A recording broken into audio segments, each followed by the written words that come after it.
పిత పుత్ర పవిత్రాత్మ నామమున ఆమేన్. ఈరోజు ఫిబ్రవరి 18వ తారీఖు. మార్కు సువార్త 8వ అధ్యాయము 14వ వచనము నుండి 21వ వచనం వరకు. శిష్యులు తమ వెంట రొట్టెలను తెచ్చుకొనుటకు మరిచిపోయిరి. పడవలో వారి యొద్ద ఒక రొట్టె మాత్రమే ఉండెను.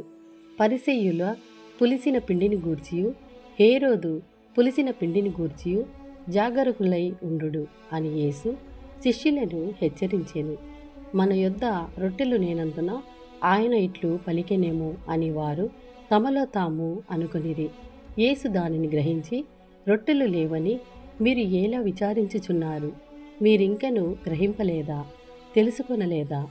మీరు హృదయ కాఠిన్యము గలవారై ఉన్నారా? మీరు కనులుండియు చూడరా? చెవులుండియు వినరా? నెప్పికి తెచ్చుకోలేరా? 5 రొట్టెలను 5,000 మందికి పంచిపెట్టినప్పుడు మిగిలిన ముక్కలతో మీరు ఎన్ని గంపలు నింపితిరి అని ప్రశ్నింపగా 12 గంపలు నింపితిమి అని వారు సమాధానమిచ్చిరి. అట్లే 7 రొట్టెలను 4,000 మందికి పంచిపెట్టినప్పుడు మిగిలిన ముక్కలను మీరు ఎన్ని గంపలకు ఎత్తితిరి అని అడుగగా 7 గంపలకు అని సమాధానమిచ్చిరి.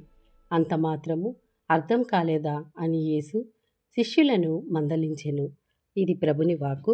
సర్వేశ్వరునికి వందనములు.